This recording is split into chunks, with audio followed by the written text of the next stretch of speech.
আপনারা যারা চুদলিং পং উল্টাপাল্টা কথাবার্তা বলেন, এই প্রত্যেকটারে বলে দিয়েছি, গণভোটের বিপক্ষে যারা অবস্থান নেবেন প্রত্যেকটারে ধরে ধরে শাহবাগের মুড়ে ঝুলাই ঝুলাই পিটাবো বলে দিলাম। এখন কথা হচ্ছে যে আমরা কি আন্দোলন গড়ে তুলবো? নিঃসন্দেহে আন্দোলন ছাড়া আমাদের করার আর পথ কি আছে? আন্দোলন আমরা করব, জনগণকে সাথে নিয়ে করব। কি কাজ করছে কিন্তু ভিপি নূর? আগে বলছে এই সংবিধান কোনো সংবিধানই না, এই সংবিধান পুরাই ফেলতে হবে, ছুঁড়া ফেলতে হবে, এই সংবিধানের মাধ্যমে স্বৈরা শাসকের জন্ম হয়। এখন কিন্তু উনি আবার উল্টে গিয়া এই নির্বাচনের পরে যখন মন্ত্রিত্ব পাইছে তখন বলতেছে এই সংবিধানই সংবিধান, এটাকে বুকে জড়াইয়া ধরতে হবে, এই সংবিধান তো আমিই জন্ম দিছি। না না না, সংবিধান জন্ম দেয় নাই, উনি জুলাই জন্ম দিছে, এই কথাটা বলছে। জুলাইকে উনি জন্ম দিছে, জুলাই জাতীয় পিতা। হ্যাঁ, জুলাই জাতীয় পিতা হইতে চায়। দেখেন এদের কথাবার্তা থেকে কিন্তু একটা জিনিস বোঝা যায়। কি বোঝা যায় জানেন? এরা পিছনে এক কথা বলে, সামনে আরেক কথা বলে। প্রচন্ড প্রতিবাদ জানানো দরকার এবং এই ব্যাপারে আমার এই ভিডিও যারা দেখছেন তারা প্রত্যেকেই এই ব্যাপারে প্রতিবাদে সরব হওয়া দরকার। কারণ দেখতে হলো হানজালা গত পরশুদিন তিনি সংসদ ভবনে যাচ্ছিলেন, সেনাবাহিনীর কিছু সদস্যকে দাঁড়িয়ে থাকতে দেখে তিনি এগিয়ে গিয়ে সালাম দিয়ে মুসাফাহা করে চলে যাচ্ছিলেন। পিছন থেকে কোনো একজন ব্যক্তি, জানি না তার পরিচয় এখনো শনাক্ত করা যায় নাই বা ইতিমধ্যে হয়তো হয়েছেও, আপনারা চেষ্টা করুন ওর পরিচয়টা শনাক্ত করতে এবং কে সেই ভারতীয় সন্তান তার পরিচয়টা আপনারা শনাক্ত করুন এবং ফেসবুকে বা সোশ্যাল মিডিয়ায় তার ছবি সহ পোস্ট করুন। সরকারকে বাধ্য করতে পেরেছে আমিরে জামাত প্রধান বিরোধী দলীয় নেতা ডাক্তার শফিকুর রহমান। দর্শক, তাহলে কি মাঠে নামছে 11 দলীয় জোট? অবশেষে কি সেই জুলাই সনদ বাস্তবায়ন না করার কারণে বিপদে পড়তে যাচ্ছে সরকার দলীয় লোক? দর্শক শ্রোতা, সংসদের প্রথম অধিবেশনে কয়েকদিন আলোচনার মাধ্যমে যেটা আমরা জানতে পারলাম বা যতটুকু আমরা বুঝতে পেরেছি ততটুকু হলো, সরকারি দলীয় এমপি মন্ত্রীরা বা সংসদ সদস্যরা যে কোনোভাবে যে কোনো মূল্যেই হোক না কেন এই জুলাই সনদ বাতিল করার চেষ্টায় আছে। অন্যথায় বিরোধী দলীয় সকল এমপিরা এই জুলাই সনদ বাস্তবায়ন করার জন্য উঠে পড়ে লেগেছে। মানে একদল চাচ্ছে জুলাই সনদ বাদ দিবে, একদল চাচ্ছে জুলাই সনদ বাস্তবায়ন করবে। এখন জুলাই সনদ যদি বাস্তবায়ন করতে যায় অবশ্যই বিগত 72-এর সংবিধান বাতিল করতে হবে। সরকারি দলীয় লোক তারা বলতেছে 72-এর সংবিধান বাতিল করবে না, 72-এর সংবিধানে যা আছে সেটাই বাস্তবায়ন করবে তারা। অন্যদিকে বেগম খালেদা জিয়া বেঁচে থাকাকালীন তিনি বলেছিল বিএনপি যদি কোনো সময় ক্ষমতায় আসে তাহলে 72-এর সংবিধান ছুঁড়ে ফেলে দেব। কিন্তু এখন সেটা উল্টো হচ্ছে। ঠিক বেগম খালেদা জিয়ার সন্তান ক্ষমতায় আসলেও সে 72-এর সংবিধানের দোহাই দিয়েই জুলাই সনদ বাতিল করার চিন্তা ভাবনা করা হচ্ছে, যার কারণে কিন্তু মাঠে নামার প্রস্তুতি এবং কি মাঠে নামার ঘোষণাও দিয়ে দিয়েছে 11 দলীয় জোট। দর্শক, তাছাড়াও রয়েছে বাংলাদেশের বর্তমান রাজনৈতিক প্রেক্ষাপট নিয়ে খুবই তথ্যবহুল কিছু ভিডিও। পুরো ভিডিও আপনাদের দেখতে হবে এবং বিজ্ঞ কিছু বিশ্লেষকদের বিশ্লেষণগুলো আপনাদের শুনতে হবে। তাহলেই বুঝতে পারবেন যে দেশের পরিস্থিতি বর্তমানে কেমন, দেশ কোন পথে এগোচ্ছে। তো চলুন তাহলে আর কথা কেন, একটা লাইক দিয়ে সবগুলো ভিডিওর বিস্তারিত আলোচনা শুনে আসি। সুরক্ষিত একটা জায়গা, যে সে ইচ্ছা করলো এখানে যাইতে পারবে না। যেসব সাংবাদিকরা যায় এখানে তাদের আগে নাম লিস্ট করতে হয়, তারপরে যে আইডি কার্ড দেয়, গলার মধ্যে ঝুলায়। সেদিন গতকাল অথবা পরশুর ঘটনা, হাফিজ হানজালা, নামটা খুব সুন্দর না? হাফিজ হানজালা দেখতেও কিন্তু খুব সুন্দর, গেট আপটাও সুন্দর। উনি হেঁটে যাচ্ছিল, সামনে আমাদের আর্মি ভাইরা ছিল, আর্মিরাও কিন্তু ওই ক্যামেরার ফ্রেমের মধ্যে আছে। পিছন থেকে একজন বলতেছে ওই যে দাড়ি টুপিওয়ালা জঙ্গি যায়, জঙ্গি। চিন্তা করেন, সামনে কিন্তু আর্মি, পিছন থেকে কে একজন জানি বলল জঙ্গি যায়, জঙ্গি। কথাটা ছোট কিন্তু এটার অর্থ অনেক বড়, এটার এফেক্ট যায় পড়বে আরো পরে ভাই। এটা তো মাত্র শুরু। কেন জঙ্গি বলল? সুরক্ষিত জায়গায় আর্মির সামনে, কথাটা আমরা শুনছি, ওই টাইমে কি আর্মি ভাইরা শুনে নাই? অথবা না শুনলেও এখন কি খুঁজা বাইর করা যাবে না তাকে? জনগণের ম্যান্ডেট নিয়ে হাফিজ হানজালা এই সংসদে গেছে। ওনাকে যদি বলতে পারে, আপনাকেও বলতে পারবে, আমাকেও বলতে পারবে, যে কাউকেই ট্যাগ লাগাইতে পারবে ভবিষ্যতে যে ওরা জঙ্গি। হ্যাঁ ভাই, এই মনোভাব সরকারের ভিতরে আছে। কারণ কি জানেন? প্রধানমন্ত্রী যাদেরকে বাইছে নিছে ওনার উপদেষ্টা হিসাবে, ওর মধ্যে একজন উপদেষ্টাকে আমি জানি, উনি এখন সরকারের মধ্যে চলে গেছে। আগে ইউটিউবে ছিল, ইউটিউবিং করতো, ডাক্তার জাহিদুর রহমান। ওনাকে আমি সবসময় দেখছি আওয়ামী লীগের বিরুদ্ধে কথা বলতো, সবসময় বলতো, আওয়ামী লীগের আমলেও বলতো, কিন্তু এই 5ই আগস্টের পরে না, কিন্তু আগেও উনি বলতো, ভালো লাগতো, ওনাকে ফলো করতাম। কিন্তু কেন জানি হঠাৎ করে দেখলাম 5ই আগস্টের পরে উনার ভিতরে কেমন জানি একটা বিদ্বেষ ভাব। হ্যাঁ ভাই, জামাত ইসলামের প্রতি বিদ্বেষ, নাকি ছাত্র শিবিরের প্রতি বিদ্বেষ, নাকি ইসলামের প্রতি বিদ্বেষ বোঝা যাচ্ছে না। তবে উনার কিছু কথা একদম স্পষ্ট বোঝা যায়, উনি মাননীয় প্রধানমন্ত্রীকে কি অ্যাডভাইস করতে পারে এটা বোঝা যায়। কারণ উনি এই অনলাইনে এসে বলতো জামাত শিবিরকে কেউ ভোট দিবেন না। ছাত্র শিবির যখন জাহাঙ্গীরনগর বিশ্ববিদ্যালয় জয় ছিনায় আনলো, আর ঢাকা বিশ্ববিদ্যালয়ে যখন নির্বাচন আরম্ভ হলো, ডাকসুর নির্বাচন, তখন এই জাহিদুর রহমান কিন্তু ক্লিয়ারলি বলছে এরা পাস করবে না, এদেরকে কেউ ভোট দিয়েন না। ওনার সব ইন্টারভিউতে আপনি খেয়াল করে দেখবেন, ওনাকে প্রশ্ন করুক না করুক, উনি নিজে ইচ্ছা করে জামাত কেটাই না আনে, শিবির কেটাই না আনে। অর্থাৎ উনি জামাত শিবির এদেরকে পছন্দ করে না। এনসিপি নিয়েও ওনার অনেক রকম বিদ্বেষমূলক কথাবার্তা শুনছি। হ্যাঁ ভাই, অতীতে শুনছি। ডক্টর ইউনূস নিয়েও অনেক বিদ্বেষমূলক কথাবার্তা শুনছি। এখন এই মানুষটা যদি প্রধানমন্ত্রীর উপদেষ্টা হয়, উনি প্রধানমন্ত্রীকে কি উপদেশ দিবে? এগুলাই তো বলবে যা আগে বলছে, এই শিবির সম্বন্ধে যা বলছে, জামাত সম্বন্ধে যা বলছে, এটাই তো প্রধানমন্ত্রীকে বুঝাবে। প্রধানমন্ত্রীর মাথার মধ্যে ঢুকাই দিবে, যে এদেরকে কোনো মতেই মাথা চাড়া দিয়ে উঠতে দেওয়া যাবে না, দাবায়ও রাখতে হবে। যেটা এখন প্রকাশ পাচ্ছে, হাফিজ হানজালাকে যেভাবে জঙ্গি বলা হলো, এটা কিন্তু বলা শুরু হলো, ভবিষ্যতেও বলবে। আপনারা দেখেন নাই সংসদের ভিতরে, আপনারা নিশ্চয়ই খেয়াল করছেন, আন্দালিব পার্থ কিন্তু সংসদে বৈশা ডাইরেক্ট জঙ্গি না বললো, ওরকম একটা ইশারা দিছে সংবিধান দেখায়া, বলছে এই সংবিধান দেখলে কি আপনাদের গায়ে জ্বালা ধরে? মনে পড়া যায় ৭১-এর কথা। তার মানে তোমরা রাজাকার, স্বাধীনতা বিরোধী, ওই একই জায়গায় আছে। আবার দেখেন, এই একই লোক নির্বাচনের আগে এই সংবিধান নিয়ে যা ইচ্ছা তাই বলছে, এই সংবিধানকে ছুঁড়া ফেলতে বলছে, এই সংবিধান কোন রকম সংবিধানই না, এই সংবিধান স্বৈরা শাসক জন্ম দেয়। কিন্তু এই সংবিধানকে ব্যবহার করে বারবার মানুষের উপর অত্যাচার করা হয়েছে। সুতরাং এই সংবিধান যেই সংবিধান মানুষের কথা বলে না, সংবিধান যেই সংবিধানে মানুষের ইচ্ছার প্রতিফলন হয় না, মানুষের ভবিষ্যৎ দেয় না, মানুষের প্রোটেকশন দেয় না, সেই সংবিধানকে মানুষ ছুঁড়ে ফেলে। উনি কিন্তু এই সংবিধানের বিরুদ্ধে ছিল, কিন্তু আজকে দেখেন নির্বাচনের পরে ১.৫ মাস পরে আইসা ওই সংবিধানের পক্ষে চলে গেল। ওই একই কাজ করছে কিন্তু ভিপি নূর। আগে বলছে এই সংবিধান কোনো সংবিধানই না, এই সংবিধান পোড়ায় ফেলতে হবে, ছুঁড়া ফেলতে হবে, এই সংবিধানের মাধ্যমে স্বৈরা শাসকের জন্ম হয়। এখন কিন্তু উনি আবার উল্টায় গিয়া এই নির্বাচনের পরে যখন মন্ত্রিত্ব পাইছে, তখন বলতেছে এই সংবিধানই সংবিধান, এটাকে বুকে জড়ায় ধরতে হবে, এই সংবিধান তো আমিই জন্ম দিছি। না না না, সংবিধান জন্ম দেয় নাই, উনি জুলাই জন্ম দিছে। এই কথাটা বলছে, জুলাইকে উনি জন্ম দিছে, জুলাই জাতীয় পিতা। হ্যাঁ, জুলাই জাতীয় পিতা হইতে চায়। দেখেন এদের কথাবার্তা থেকে কিন্তু একটা জিনিস বোঝা যায়। কি বোঝা যায় জানেন? এরা পিছনে এক কথা বলে, সামনে আরেক কথা বলে। ঠিক একই কথা বলে গেছিল ডক্টর ইউনূস স্যার, যেটা আমার সামনে একরকম কথা বলে, পিছনে আরেক রকম কথা বলে। ডক্টর ইউনূস স্যার এখন চুপ, জাপানে গেছিল, আবার বাংলাদেশে আসছে, চুপচাপ দেখা যাইতেছে এই সংসদ কিভাবে চলতেছে, কে কি বলতেছে। ডক্টর ইউনূস স্যার কি ফলো করতেছে না? নিশ্চয়ই ফলো করতেছে। উনার জবান তো দুইটা হবে না, আগে যা বলছে পরে তাই বলবে, এটা আমার বিশ্বাস। মাঝখানে অনেক রকম কথা শুনলাম ডিপ স্টেট নিয়ে, কারা জানি ডিপ স্টেট থেকে আইসা সবকিছু উলট পালট কইরা দিছে। সেই ডিপ স্টেটের সাথে কি ডক্টর ইউনূস স্যার জড়িত আছে কিনা এখন অনেকেই বলার চেষ্টা করতেছে। গত সরকারের অনেক কিছু বেআইনি অবৈধ কাজ হয়েছে। হ্যাঁ, ওই যে রাষ্ট্রপতির থেকে যে অধ্যাদেশ আনছে, এগুলো অনেক কিছু বেআইনি অবৈধ, এখন বলার চেষ্টা করতেছে। ডক্টর ইউনূস স্যার শুনতেছে। ভাই ব্রাদার, উনি নিশ্চয়ই মুখ খুলবে, মুখ না খুললে বিদেশ চলে যাইতো। এই ঢাকার মাটিতে বৈশা আছে, জন্মভূমির মাটিতে বৈশা আছে। কারণ কি? কারণ একটাই, গণভোট নিয়ে আছে, জুয়া খেলা হইতেছে, ওইটাই উনি দেখতেছে। সময় মতো যদি মুখটা খোলে না, অনেকের মুখের মধ্যে সিলাই পড়ে যাবে, মুখ বন্ধ হয়ে যাবে। এখনো অনেক কিছু বাকি আছে, সামনে অনেক খেলা দেখতে পাবেন। জামাতে ইসলাম বলছে না নির্বাচনের আগে আমাদের কাছে অডিও ক্লিপ আছে, ভয়েস আছে, কে কোন কথা বলতেছেন সরকারে থাইকা সবই আমরা জানি। আসিফ মাহমুদ, সজীব ভুঁইয়া যেভাবে মুখ খুলছে, যেভাবে ডিপ স্টেটের কথা বলছে, অনেক আইসা বলার চেষ্টা করতেছে টক শোতে। বাকিটা ওনারে জিজ্ঞাসা করেন না কেন? ওনারে আইনের আওতায় আইনা জিজ্ঞাসা করা উচিত, কে ছিল ডিপ স্টেট। ঘোড়ার ডিম আইনের আওতায় আনবেন। উনি তো বইলাই দিছে, প্রমাণ ছাড়া কি বলছে? এখন আপনাদের দায়িত্ব কারা ছিল ডিপ স্টেটের সাথে জড়িত, তাদেরকে খুঁজে বাইর করা।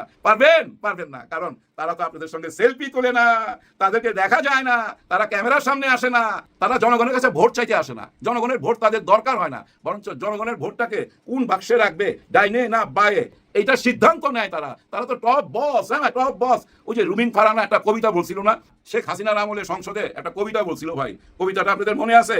আমারও মনে নাই, কিন্তু আমি লেখা রাখছি আপনাদের শোনাইবার জন্য।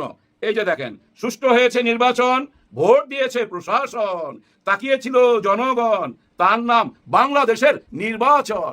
সংসদে দাঁড়ায়া বলছিল, সেম কথাটা আবার মনে করাই দিছে গতকাল না গত পরশুদিন। এই সংসদে দাঁড়ায়া সত্য কথা বলতে ছাড়ে না ভাই। অনেক অবদান আছে এই ভদ্র মহিলার। হ্যাঁ ভাই, অনেক অবদান আছে। গত 16 বছর অনেককে দেখছি পালায় যেতে, গত 16 বছর অনেককে দেখছি ভাই টক শোতে আসতো না, কথা বলতে আসতো না, কিন্তু রুমিন ফারহানা বলতো। হ্যাঁ ভাই, বাঘিনী এখনো ভাই ন্যায্য কথা বলে, যা বলে একদম ন্যায্য কথা বলে। এই ধরনের নেত্রীকে আমার পছন্দ, কারণ এরা কিন্তু ওই ভিপি নূরের মতো বা আন্দালিবের মতো, ওই আম তারেকের মতো সকালে এক কথা, দুপুরে এক কথা, রাতে এক কথা, নির্বাচনের আগে বললো এই সংবিধান ছুঁড়া ফেলতে করতে হবে, নির্বাচন করার পর এসে বলতেছে এই সংবিধান আমার ফাদার মাদার সবকিছু, এই সংবিধান ছাড়া তো ভাই জীবন বাঁচে না। আমরা কি বুঝি না? সব বুঝি। কেন এই সংবিধান বাঁচাইতে চান? এই সংবিধানে থাকলেই তো ভাই সব কিছু করতে পারবেন। ভাই ব্রাদার, ভিডিওটা শেষ করার আগে ছোট্ট একটা উদাহরণ দিব। পিলখানার ট্র্যাজেডির কথা আপনাদের মনে আছে? 57 জন অফিসার আমরা 24 ঘন্টার মধ্যে হারাইছিলাম। এই যে ইরান যুদ্ধ হচ্ছে ভাই, আমেরিকার সাথে ইসরায়েলের সাথে যে যুদ্ধ চলতেছে গত 1 মাস, কত রকম বোম মারলো, কত রকম মিসাইল মারলো, তারপরে হিসাব বাইর করেন তো 57 জন অফিসার মারা গেছে কিনা। অথচ আমাদের দেশে 24 ঘন্টায় 57 জন অফিসার শহীদ হয়েছিল। অনেক অডিও ক্লিপ শুনছেন না? র্যাব থেকে বলতেছে মাননীয় প্রধানমন্ত্রী আমাদেরকে অনুমতি দেন, আমরা ভিতরে ঢুকতে চাই। পুলিশ থেকে বলতেছে, আর্মি থেকে বলতেছে যে আমরা গেটের সামনে দাঁড়ায় আছি, আমাদেরকে অনুমতি দেন, আমরা ভিতরে ঢুকতে চাই। কিন্তু প্রধানমন্ত্রী অনুমতি দেয় নাই। কিন্তু প্রধানমন্ত্রীর অনুমতির অপেক্ষায় থাকতে থাকতে আমরা 57 জন অফিসার হারাইলাম। কিন্তু প্রধানমন্ত্রীর অনুমতি ছাড়া কেন জীবন বাঁচাইবার জন্য ঝাঁপায় পড়লো না আর্মিরা? কারণ কি ভাই? আমি দেখতেছি আমার ভাই ব্রাদারকে মাইরা ফেলতেছে, আমি কেন অনুমতির জন্য অপেক্ষা করব? আমার হাতে আর্মস আছে, আমি কেন ঝাঁপায় পড়তেছি না? কারণ একটাই, এই সংবিধানে আছে প্রধানমন্ত্রীর অনুমতি লাগবে। হ্যাঁ ভাই, এই 3 বাহিনী কিভাবে চলবে, বলবে, কথা বলবে, কোথায় যাবে, প্রধানমন্ত্রীর অনুমতি লাগবে। এই সংবিধানে আছে। তার মানে বুঝা নেন, এই সংবিধানে সমস্ত ক্ষমতা একজনকে দেওয়া আছে। আর এই সংস্কারের মাধ্যমে এই ক্ষমতাটা ভাগ করে দেওয়া আছে, সব জায়গায় ভাগ করে দেওয়া আছে। প্রধানমন্ত্রীর উপরে সব ক্ষমতা দেওয়া নাই। সেদিন যদি বিডিআর ওই ট্র্যাজেডির সময় এই সংবিধান না থাকতো, তাহলে তো ভাই আমাদের আর্মি ভাইরা ঝাঁপায় পড়তো, আমরা এতগুলা অফিসারকে হারাইতাম না। ওখানে অনেক অফিসার ছিল বীর মুক্তিযোদ্ধা, উপাধি পাওয়া বীর মুক্তিযোদ্ধা, তাদেরকে হারাইতাম না। এই সংবিধানের কারণে হারাইছি কিন্তু।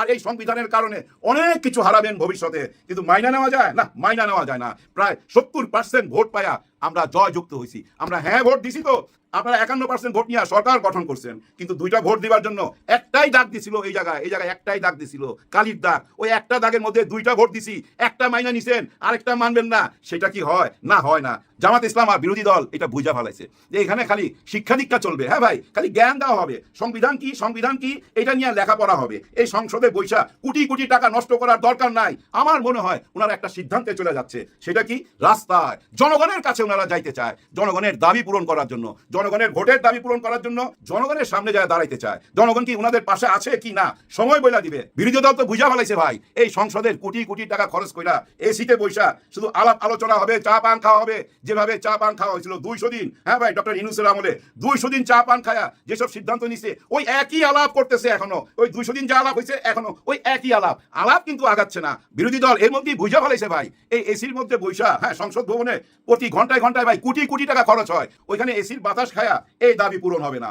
এই দাবি পূরণ করার জন্য রাস্তায় নামতে হবে, জনগণের কাছে যাইতে হবে। সময় আসতেছে, ওনারা জানাইছে খুব শীঘ্রই জানাবে আন্দোলনের কথা। আমরা অপেক্ষা রইলাম। এমনও তো হইতে পারে আন্দোলনে যাওয়ার আগে সরকারের সাথে একটা বৈঠক হইতে পারে, মীমাংসা হইতে পারে। মীমাংসা হোক, এটাই চাই। সিস্টেম বদলাইতে চাই, নতুন সিস্টেমে আসতে চাই, পুরানা সিস্টেমে আমরা থাকতে চাই না। আসসালামু আলাইকুম, কেমন আছেন সবাই? আশা করি সবাই ভালো আছেন। প্রথমেই একটা বিষয়ে একটু প্রতিবাদ জানানো দরকার, প্রচন্ড প্রতিবাদ জানানো দরকার। এবং এই ব্যাপারে আমার এই ভিডিও যারা দেখছেন তারা প্রত্যেকেই এই ব্যাপারে প্রতিবাদে সরব হওয়া দরকার। কারণ গত পরশুদিন মাদারীপুরের শিবচর থেকে যিনি নির্বাচিত, খেলাফত মজলিস থেকে পীরজাদা নামে যিনি বেশি পরিচিত, এমপি হানজালা, তিনি কিন্তু একজন হাফেজ মানুষ। আমরা আমাদের সমাজে হাফেজদের সম্মান এটা কিন্তু অন্যরকম উচ্চতায়। এই হাফেজদের, আলেমুলামাদের আমরা দীর্ঘদিন ধরে দেখে এসেছি ভারতের ইন্ধনে আওয়ামী লীগের নেতাকর্মীরা তাদেরকে প্রচন্ডভাবে অপমান, অপদস্থ, নির্যাতন, জুলুম, গুম এগুলো করেছে। আওয়ামী লীগ কেন এটি করেছে? কারণ এদেশের হাফেজ যারা, আলেম যারা, তারা ছিল ভারতের গোলার কাঁটা, ভারতের সবচেয়ে আতঙ্ক ছিল তারা। যার কারণে ভারত চিন্তা করেছে যে এদেরকে যদি এখানে বাড়তে দেয়া যায়, তাহলে এদেশে তারা যে বাজার তৈরি করেছে, তারা যে দালাল শ্রেণী সৃষ্টি করেছে, এই দালালরা ঠিক মতো কাজ করতে পারবে না, আর ভারতের বাজার নষ্ট হয়ে যাবে, তাদের ভাত নষ্ট হয়ে যাবে। যার কারণে তারা কি করেছে, মিডিয়াতে তো বাংলাদেশের মিডিয়াকে ভারত থেকে প্রচুর টাকা দেওয়া হয়, প্রত্যেকটা প্রায় মিডিয়াতে আমি নাম ধরে ধরে বলতে পারি কাদেরকে টাকা দেওয়া হয়, এবং ভারতই মূলত চালায় এদের। এবং এখানে যারা চাকরি করে অধিকাংশই বাম ঘরানার রাজনীতির সাথে জড়িত। আওয়ামী লীগ থেকে এখানে রিক্রুট হওয়া এবং ভারত থেকে এরা ট্রেনিং প্রাপ্ত, ভারতের দালাল, প্রত্যেকেই ভারতের দালাল। প্রায় দীর্ঘ সময় ধরে এরকম আলেম ওলামাদেরকে তারা এক পর্যায়ে মানে হত্যাযজ্ঞ করে, তেলাপোকার মতো করে তারা ভাবতে শুরু করেছিল। তাদেরকে হত্যা করলে, গুম করলে কোনো পাপ হয় না, বরং এটা বাংলাদেশের আইনেরা বৈধ ছিল, জায়েজ ছিল। আর এই কাজটা করে দিয়েছে কারা? সাংবাদিকরা। এরকমই আর একটা ঘটনা আমরা এই 24-এর পরেও আমাদেরকে দেখতে হলো। হানজালা গত পরশুদিন তিনি সংসদ ভবনে যাচ্ছিলেন, সেনাবাহিনীর কিছু সদস্যকে দাঁড়িয়ে থাকতে দেখে তিনি এগিয়ে গিয়ে সালাম দিয়ে মুসাফাহা করে চলে যাচ্ছিলেন। পিছন থেকে কোনো একজন ব্যক্তি, জানি না তার পরিচয় এখনো শনাক্ত করা যায় নাই, বা ইতিমধ্যে হয়তো হয়েছেও, আপনারা চেষ্টা করুন ওর পরিচয়টা শনাক্ত করতে, এবং কে সেই ভারতীয় সন্তান তার পরিচয়টা আপনারা শনাক্ত করুন এবং ফেসবুকে বা সোশ্যাল মিডিয়ায় তার ছবি সহ পোস্ট করুন। আমরা একটু দেখতে চাই, তার চেহারাটা একটু দেখতে চাই। সম্ভবত 71 সালে যখন বাংলাদেশের মানুষ শরণার্থী শিবিরে, ভারতের শরণার্থী শিবিরে গিয়েছিল, সেখানে হয়তো ওর মা ওকে পেটে করে এখানে এনেছিল বাংলাদেশে, যার কারণে সে এটা হয়েছে। বলছে ওই দেখ জঙ্গি এমপি যাইতেছে। ভিডিওটা দেখুন একটু, আপনারা শুনুন।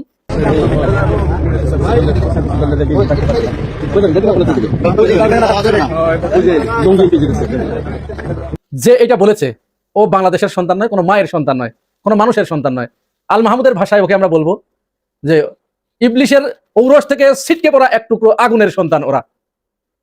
কেউ পারলে ওর ছবি সহ ফেসবুকে পোস্ট করেন এবং ধিক্কার জানান। যাই হোক, এবার আমরা একটু আন্দোলনের খবরে আসি। সংসদের ভিতরে বিরোধী দল খুব মনে প্রাণে চেয়েছিল সরকারি দলকে বুঝিয়ে তাদের সাথে আলাপ আলোচনা করে জুলাই সনদকে বাস্তবায়ন করতে, গণভোটকে বাস্তবায়ন করতে। কিন্তু আমরা অত্যন্ত উদ্বেগের সাথে লক্ষ্য করলাম যে তারেক রহমান নির্বাচনের আগে তিনি বেশ কয়েক জায়গায় গিয়ে দলীয় নেতাকর্মীদেরকে বললেন যে তোমরা হাতে ভোট দিবা। তিনি তার নেতাকর্মীদেরকে উদ্বুদ্ধ করলেন, যদিও বিএনপির অনেক নেতাকর্মীকে আমরা শুনেছি তারা নাতে ভোট দিতে বলেছে, কিন্তু তারেক রহমান বেশ কয়েক জায়গায় বলেছেন যে হাতে ভোট দিন। হয়তো তারেক রহমানের এই কথার প্রতি মানুষ আস্থা রেখে পরে ভোট দিয়েছে বিএনপিকে। সেই বিএনপি এখন ক্ষমতায় আসার পরে নানা রকম ইনিয়ে বিনিয়ে পেঁচিয়ে মিথ্যা কথার ফুলঝুরি ছড়িয়ে সেটাকে এখন পাশ কাটিয়ে যেতে চাচ্ছে। জুলাই সনদ সম্পর্কে তারা একেবারে দ্ব্যর্থহীন ভাষায় বলে দিয়েছে, সংসদে বলে দিয়েছে যে এটা আর পাশ করা হবে না। জুলাই সনদ বলতে কিছু নাই। আমরা জানি না এটাকে ইমানদারি বলে কিনা। বিএনপির নেতাকর্মীরা তারা অবশ্য জামাতকে বিভিন্ন সময় মুনাফেক বলে গালি দিয়ে থাকেন। জামাতকে তারা বলেন যে মুনাফেকের রাজনীতি করে। তো জামাতের ওইটা যদি মুনাফেকি হয়, তাহলে এই যে সরাসরি জনগণের সাথে জনগণকে বলা হলো হাতে ভোট দাও, আর জনগণের ভোট নিয়ে সেটাকে এখন পাশ কাটিয়ে যাওয়া হচ্ছে এবং সংসদে বলা হচ্ছে এটা তারা পাশ করবে না। এটা নাই, গণভোট বলে কিছু নাই, সংস্কার পরিষদ বলে কিছু নাই, ওগুলো তারা মানবে না, কিচ্ছু মানবে না। তারা একেবারে পরিষ্কার করে বলে দিয়েছে। আন্দালিব রহমান পার্তের কথা অনুযায়ী সেটা বোঝা গেছে। সালাউদ্দিন আহমেদ তো দীর্ঘদিন ধরে বলেই যাচ্ছে। সুতরাং এটা বিরাট ইমানদারির লক্ষণ, সবচেয়ে বড় ইমানদারির লক্ষণ এটা। এখন বিএনপির কেউ কেউ সালাউদ্দিন আহমেদকে বিরাট কিছু ভাবতে শুরু করেছে। বলছে সালাউদ্দিন আহমেদের সাথে বিরোধী দলের 68 জনক পারবে না, এক সালাউদ্দিনই যথেষ্ট। সালাউদ্দিন আহমেদ এই সেই। হ্যাঁ ভাই, এটা আপনিও চেষ্টা করেন, আপনিও হতে পারবেন। কারণ চোখে মুখে মিথ্যা কথা বললে আপনাকে কে হারাবে? আপনি 1000 জন মানুষের সামনে একটা কথা বলেই বলবেন যে আমি বলি নাই, না আমি বলি নাই। আপনার সুপায় তো আল্লাহ 2 খান হার দিছে। এই হার 2 খানের অনেক বড় মূল্য। আপনি যদি বলেন যে এটা বলি নাই, আমি প্রমাণ কর আমি কোথায় বলেছি, প্রমাণ দেওয়ার পরেও বলবেন না ওটা আমার ভয়েস না, ওটা তো এআই দিয়ে বানানো। যখন ফ্যাক্ট চেকার বলবে যে এআই দিয়ে নয় এটা আপনার, তখন বলবে ওই সময় আমি হুঁশে ছিলাম না। আপনিও বলতে পারবেন। আপনি চেষ্টা করেন। যারা সালাউদ্দিন আহমেদকে খুব প্রশংসা করছেন, কিন্তু সালাউদ্দিন আহমেদ তার নিজেকে কোথায় নামিয়ে ফেলেছেন ইতিমধ্যে, এইটুকু বোঝার ক্ষমতা যদি আপনাদের থাকতো তাহলে আপনারা এই কথাগুলো বলতেন না। ভাই, মিথ্যা দিয়ে অনেক বড় আওয়াজ করা যায়, মিথ্যা কথা বললে অনেক বড় আওয়াজ করা যায়। এই বিষয়ে তো সংসদে কোনো আলোচনাই হবার কথা নয়। এখানে স্বাক্ষর করেছে তো বিএনপি, তাহলে আবার কেন আলোচনায় আনা হলো? আবার আইনমন্ত্রী বললেন যে ঠিক আছে এই বিষয়ে আমরা আলোচনা করব, তাহলে আপনি ওখানে মদিনা সনদ রাখেন, ওখানে রুশো রাখেন, ওখানে এই রাখেন সেই রাখেন। কেন রে ভাই, এখন এত কিছু এখানে কেন? এটা যখন স্বাক্ষর করেছিলেন তখন কি বুঝে শুনে স্বাক্ষর করেছিলেন না? নাকি ওই হাফিজউদ্দিন আহমেদের ওই কথাই সত্য যে জনগণ ভোট দিত না, এই জন্য জনগণের ভোট নেবার জন্য পরিষ্কার করে বলেই দিয়েছে? এটাও তো মনে হয় বিরাট ইমানদারের কথা না, ইমানদারির লক্ষণ, তাই না? আবার ছাত্র শক্তির কেউ কেউ দেখছি জামাত আমিরকে সমালোচনা করছেন। জামাত আমির নাকি সংসদে সরকারি দলের সাথে মিলে তারা সংবিধান সংস্কার পরিষদের আলোচনা চেয়েছেন। ওই যে মুলতবি প্রস্তাবটা করেছিলেন যার উপরে আলোচনা হলো, মানে বোঝার ঘাটতি হলে যা হয়। জামাত আমির কিন্তু ওখানে যেটা পরিষ্কার করে বলেছে যে এটা সংবিধান সংস্কার পরিষদের আলোচনা। এটি স্পিকারকে উদ্দেশ্য করে বলেছেন যে মাননীয় স্পিকার এই বিষয়ে যথেষ্ট আলোচনা হয়েছে। কোন বিষয়ে? সংবিধান সংস্কার বিষয়ে। জামাত ইসলাম তো সংবিধান সংশোধন নয়, সংবিধান সংস্কার চায়। সেই বিষয়ের উপরেই মুলতবি প্রস্তাব এনেছিলেন, আনার পরে সেটা নিয়ে বিস্তর আলোচনা হয়েছে। যখন সংসদে সরকারি দল এটাকে ল্যাপস করে দিল, তখন জামাত আমির কি করলেন? আজকে তারা কিন্তু ওয়াকআউট করেছে, বিরোধী দল বলেছে যে না, যেহেতু তারা জনগণের সাথে প্রতারণা করলেন, গাদ্দারি করলেন, সুতরাং আমরা জনগণকে সাথে নিয়ে রাজপথে এর সমাধান হবে। আগামীকাল থেকে আন্দোলনে যাচ্ছে 11 দল। বারবার জামাত ইসলাম বলে আসছে যে আমরা সংবিধান সংশোধন নয়, আমরা এসেছি এখানে সংস্কার পরিষদ গঠন করে সংবিধানের আমল পরিবর্তন করতে। ছাত্র শক্তির কেউ কেউ না বুঝে এটার সমালোচনা করা শুরু করেছে যে না, তিনি সংবিধান সংশোধনের কথা বলছেন। কোথায় দেখেছেন ভাই? আগে একটু জানেন, একটু পড়েন, মূল বিষয়টা জানার পরে, ডিটেলস জানার পরে তারপরে এগুলোতে মন্তব্য করতে হয় বা সমালোচনা করতে হয়। তো বিএনপির লোকজন কোন জায়গায় কাকে প্রশংসা করতে হবে এটুকু তারা এই বোধটুকু তাদের নাই। সালাউদ্দিনের এই স্ট্যান্ডবাজিকে সুপার জোরে তিনি যে একটা অসত্যকে এখানে প্রতিষ্ঠিত করতে চাচ্ছেন, বিতর্ক উস্কে দিচ্ছেন, এটা তো বিতর্ক এখানে কিছুই করার বিষয় না, এটা তো আলোচনার বিষয় ছিল না। সেইখানে তিনি ইনিয়ে বিনিয়ে এখান থেকে একটু ওখান থেকে একটু এনে এনে এটাকে একেবারে পুরা বিতর্কিত করে ফেলেছেন। আইনজীবীরা যা করে, তিনি কিন্তু উকিল মানুষ, উকিলদের কাজই হচ্ছে এটা। একটা একেবারে জলজান্ত সত্য একটা ঘটনাকে দেখেন না, আবু সাইদকে বলা হচ্ছে যে আবু সাইদের হাতে তো লাঠি ছিল, মানে এটাকে বিতর্কিত করার পাই তারা আর কি, যেটা মানবো না, যার কারণে ওইটাকে বিতর্কিত করতে হবে। এরকম মানে এই ধরনের কাজেই তারা প্রশংসা করে। আরেকটা জিনিসে তারা প্রশংসা করছে, খুব ভাইরাল করার চেষ্টা করছে যে জাইমা রহমান প্রধানমন্ত্রীর মেয়ে, তিনি ভিআইপি লাউঞ্জে, সংসদের ভিআইপি লাউঞ্জে যখন সবাই আলোচনা করছে সংসদের ভিতরে, তখন তিনি গভীর অধ্যয়ন করছেন, এটি ভালো। তো এইটাকে প্রশংসায় আপনি ভাসাচ্ছেন, তেলাইয়ে একেবারে শেষ করে দিচ্ছেন। দুদিন আগে বিএনপির অফিসের সামনে যে ছেলেটা এসে অফিসের ভিতরে ঢুকতে না পেরে কান্না করতে করতে, তার কান্না কি দেখেছেন? আপনার হৃদয় পর্যন্ত পৌঁছায় নাই? আপনার হৃদয় গলে নাই? ওইটা গলাতে পারে নাই? এই বিষয়ে কই আপনাদের কোনো উচ্চবাচ্য তো দেখলাম না। সরকারকে বাধ্য করতে পেরেছে আমিরে জামাত প্রধান বিরোধী দলীয় নেতা ডাক্তার শফিকুর রহমান, এবং অলরেডি বিএনপি জামাত অনেকাংশে সমঝোতা হয়ে গেছে, যদিও এখানে জামাতের অবস্থান নিয়ে কিছুটা অপেক্ষা করা হচ্ছে। দর্শক, সংসদে জুলাই সনদ বাস্তবায়ন বা এগুলো নিয়ে বিএনপি আলোচনা করতেই দিবে না, তাল বাহানা করে বিধি মারানি সালাউদ্দিন। জামাত এনসিপি কিছু বললেই বিধি দেখান, অথচ এটা তার কাজ না। তারা জুলাই সনদের উপর যে 2 ঘন্টা আদেশ হয়েছে এটাকে ধামাচাপা দিতে চেয়েছিল, এবং এক পর্যায়ে ডেপুটি স্পিকার সালাউদ্দিন আহমেদকে বসিয়ে দিয়ে তার মাইক অফ করে এই আলোচনার ব্যবস্থা করেছেন সংসদে মুলতবি প্রস্তাবের উপর। এখানে সরকারের সিদ্ধান্ত ছিল যে না, এই আলোচনা করতে দেওয়া যাবে না, কিন্তু আমিরে জামাত নানানভাবে তার বিরোধী দলীয় নেতা হিসেবে তার সর্বোচ্চ ক্ষমতা ব্যবহার করে জুলাই সনদের উপর আলোচনা করতে আয়োজন করতে বাধ্য করেছে সংসদকে, সরকারকে। নাম্বার 1। দ্বিতীয় হচ্ছে আলোচনা তো আপনারা শুনেছেন জুলাই সনদের উপর আন্দার রহমান প্রার্থীর বক্তব্য নিয়ে তোলপাড় হয়েছে, দালাল কত প্রকার কি কি আপনারা দেখেছেন। সালাউদ্দিন আহমেদ, আইনমন্ত্রী আসাদুজ্জামান, এদের প্রত্যেকের দালালি, তাদের নগ্নতা আপনারা দেখেছেন যে কিভাবে খালেদা জিয়া রহমানের সাথে তারা প্রতারণা করে, কিভাবে জুলাই সনদ, জুলাই অভ্যুত্থান, জুলাই বিপ্লবের সাথে তারা প্রতারণা করেছে, এবং তাদের যে যুক্তি, এর মধ্যে যে আওয়ামী যুক্তি এবং ভারতের যুক্তির মধ্যে কোনো পার্থক্য নাই, এটা দিবালোকের ন্যায় স্পষ্ট হয়ে গেছে। তো দর্শক, সেই জায়গায় ফলাফল কি, এটা অনেকের প্রত্যাশা যে আলোচনা তো হলো, জামাত বাধ্য করেছে সংসদে আলোচনা করতে, কিন্তু আলোচনার ফলাফলটা কি? ফলাফল হয়েছে কিছুটা সমঝোতা হয়েছে। হ্যাঁ, যতটুকু দূরত্ব দেখছেন এটা বাইরের একটা রূপ, কিন্তু বাস্তবে সমঝোতা হয়ে গেছে। কি এখানে বিএনপিও ছাড় দিয়েছে, জামাতও ছাড় দিয়েছে। এটা উচিত অনুচিত, এটা আরেকটা প্রশ্ন। আমি বলবো না যে একদম উচিত হয়েছে আবার অনুচিত হয়েছে, সেটা বলবো না, এটা নির্ভর করবে ফলাফলের উপর, দিন শেষে কি হয় তার উপর। দর্শক, এখানে ফলাফলটা হচ্ছে যে সরকার প্রস্তাব করেছে, প্রধানমন্ত্রীর পক্ষ থেকে প্রস্তাব করা হয়েছে, সালাউদ্দিন আহমেদ প্রস্তাব করেছেন যে সংবিধান সংশোধন একটা কমিটি গঠন করি আমরা, আসেন সেই কমিটিতে আপনারাও থাকেন, তারপরে আমরা সংবিধান সংশোধন করি। এখন একটা কমিটি গঠন হবে, আলাপ আলোচনা ভিত্তিতে সমাধান হবে, এই বিষয়ে মোটামুটি একমত সমঝোতা হয়েছে। কিন্তু এনসিপির বঞ্চিত নেতারা, যাদের মনে বড় কষ্ট, তারা জামাতের বিরুদ্ধে এখানে প্রোপাগান্ডা চালাচ্ছে যে না, জামাত সমঝোতা করে ফেলেছে, তারা সংবিধান সংস্কার থেকে দূরে সরে এসেছে, তারা এখন সংবিধান সংশোধন করবে বিএনপির সাথে কমিটি গঠন করে, বিএনপি যা বলবে সেটি হয়তো জামাতের দিয়ে একটা মেনে চলা হবে, শেষ। জামাত আপোষ করেছে, এভাবে হবে না, রাজপথে নামতে হবে। এনসিপির বঞ্চিত নেতাদের কথা হচ্ছে এটা। প্রথম কথা হচ্ছে যে জামাত চূড়ান্ত কোনো সিদ্ধান্ত নিলে সংবিধান সংস্কার না সংশোধন বা কোনো কমিটিতে তারা যাবে কি যাবে না, এটা এনসিপির সাথে নিয়ে যাওয়া হবে, নাম্বার 1। দ্বিতীয় হচ্ছে মানে সংসদীয় কমিটি করবে, যেমন এই যে ইউনূস আমলের অধ্যাদেশ যাচাই বাছাই করতে যে সংসদীয় কমিটি গঠন করা হয়েছিল, সেখানে তো জামাতেও ছিল, মাওলানা রফিকুল ইসলাম খান অথবা মুজিবুর রহমান, তারা ছিলেন। এখন এনসিপির এটা অপপ্রচার, জামাত চূড়ান্তভাবে এরকম কোনো সমঝোতা করেনি, আংশিকভাবে একমত হয়েছে না কোনো কমিটির মাধ্যমে এটা আমরা পার্লামেন্টে সমাধান করবো, জাস্ট এতটুকু বিষয় একমত। আমিরে জামাত স্পষ্ট করে বলেছেন সংসদ শেষে সাংবাদিকদেরকে যে যদি সংবিধান সংশোধন নয়, সংবিধান সংস্কারের জন্য কোনো সংসদীয় কমিটি গঠন করা হলে, এবং সেই কমিটিতে সংবিধান সংস্কারের জন্য কোনো কমিটি গঠন করা হলে, এবং সেই সংশোধন নয়, সেই কমিটিতে বিরোধী দল এবং সরকারি দলের সমান সংখ্যক সদস্য থাকলে তখন আমরা তাতে রাজি। কিন্তু কমিটিতে রাজি হয়েছে জাস্ট এতটুকুই। কিন্তু আমিরে জামাত যে শর্ত দিয়েছেন, এই শর্ত মানলে কোনো সমস্যা থাকে না। 2টা শর্ত, একটা হচ্ছে যে সংশোধন নয়, সংস্কার। এখন এটা আপনাদেরকে বোঝাতে হবে যে সংস্কার এবং সংশোধনের মধ্যে পার্থক্য কি। জামাত কেন সংবিধান সংস্কারের পক্ষে আর বিএনপি কেন সংবিধান সংশোধনের পক্ষে? সংস্কারে সংবিধানের বেসিক স্ট্রাকচার পরিবর্তন করা হয়, মূলনীতি পরিবর্তন করা হয়, যেটা জামাত চায়। আর সংশোধনে মূলনীতি পরিবর্তন করা হয় না, সংশোধনে জাস্ট কিছু বিধান পরিবর্তন করা হয়। সংশোধন আইন সংসদ করতে পারে, কিন্তু সংশোধন সংসদ করতে পারে, কিন্তু সংস্কার সংসদ করতে পারে না। সংস্কার করতে আলাদা সংস্কার পরিষদ লাগে, গণপরিষদ বা সংস্কার পরিষদ লাগে। এটা হচ্ছে যেটার মধ্যে পার্থক্য। জামাত চায় সংস্কার, এখন অনেক দূরত্ব আছে। আর জুলাই সনদে বিএনপি যাতে সাইন করেছে এবং সেখানে যে বাধ্যবাধকতা, গণভোটের যে অব্লিগেশনস, সেখানে কিন্তু সংবিধান সংশোধনের কথা নেই, সংবিধান সংস্কার এবং সংস্কার পরিষদের সদস্য হিসেবে শপথ নেওয়ার কথা রয়েছে। এবং জামাত এনসিপি এমপির শপথ নিয়েছে, যদিও বিএনপি এখানে আবার চালাকি করছে, যেহেতু দেখছে যে একটা পর্যায়ে বিএনপি জামাতের মধ্যে সমঝোতা না টিকলে জামাত এনসিপি তারা আলাদা করে সংবিধান সংস্কার পরিষদের অধিবেশন শুরু করে দিতে পারে।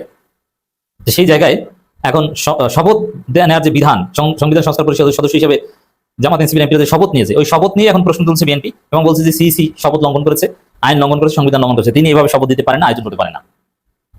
এর মানে বিএনপির চিন্তা হচ্ছে শুধু তারা তাদের স্বার্থের অনুকূলে যতটুকু তাদের ক্ষমতা থাকতে যতটুকু অবৈধ, যতটুকু অসাংবিধানিক, ততটুকু বৈধ, আর বাকিগুলো বৈধ নয়। ধান্দাবাজি, বাটপারি কত প্রকার কি এটা বিএনপিকে দেখলে বোঝা যায়, পদে পদে প্রতারণা। তাহলে দর্শক, জামাতের প্রথম সফলতা হচ্ছে যে সংসদে এই বিষয়ে আলোচনা করতে বাধ্য করা। দ্বিতীয় সফলতা হচ্ছে বিএনপির পক্ষ থেকে এই প্রস্তাব করতে বাধ্য করা যে আমরা আসলে একটা কমিটি গঠন করি। এর মানে করতে হবে দিন শেষে রাজপথ থেকে বা বিভিন্ন জায়গা থেকে চাপ দিয়ে সংশোধন থেকে সংস্কারও আসবে এবং রাজপথে কঠিন আন্দোলন গড়ে তুলতে পারলে সমান সমান সদস্য সংখ্যক নিয়ে তারা কমিটি গঠন করতে বাধ্য হতে পারে। তো জামাত অলরেডি প্রাথমিক সমঝোতা জামাত পৌঁছেছে। দর্শক, এখানে একটা ইন্টারেস্টিং বিষয় দেখেন, তারেক রহমান কিন্তু কিছু বলেন না। এত অতি জনগুরুত্বপূর্ণ বিষয়ে মুলতবি প্রস্তাব এনে সেখানে 2 ঘন্টা আলোচনা হলো, প্রধানমন্ত্রী নিজের সংসদে উপস্থিত, বিরোধী দলের নেতা এত কিছু বলেন, কিন্তু তারেক রহমান কিছু বলেন না, হা করে তাকিয়েছে। এমনকি তারেক রহমানের পক্ষ থেকে যে প্রস্তাব, যে সংশোধন কমিটি গঠন করা, সংসদীয় কমিটি, সেই প্রস্তাবে কিন্তু প্রধানমন্ত্রী উপস্থিত থাকা সত্ত্বেও প্রধানমন্ত্রীর পক্ষ থেকে আরেকজন করেছে। তারেক রহমান কেন বলেন না? বলতে পারেন না নাকি ইন্টারপাস? নাহলে বলবেন না কেন? It's very simple. Sheikh Hasina হলে অবশ্যই বলতেন। এতটুকু সংবিধানের এতটুকু মারপাস সহ কথা বলতে পারার যোগ্যতা থাকতে হবে। আর তারেক রহমান চেষ্টা করলে পারবেন, আমরা বিশ্বাস করি না। উল্টাপাল্টা কিছু বললে জনগণের গালি খাবেন, ভিলেন হয়ে যাবেন, এই ভয় বলছেন না যে ঝড়ঝাপটা যা যাক সালাউদ্দিনের উপর থেকে যাক নাকি, এরকম একটা চিন্তা থাকতে পারে। ফেসিবাদ যেন আর ফিরে না আসে, আমির জামাত সংসদে বলেছেন। এবং গণভোট বাস্তবায়ন, জুলাই সনদ বাস্তবায়নের মাধ্যমেই এটা নিশ্চিত করতে হবে যে ফেসিবাদ যেন আর ফিরে না আসে। দর্শক, আশা করি সবগুলো ভিডিও দেখেছেন এবং বিস্তারিত আলোচনা আপনারা মনোযোগ সহকারে শুনেছেন। তো অবশ্যই এবার আপনাদের মূল্যবান মতামতটা ভিডিওর কমেন্ট বক্সে জানিয়ে দিন।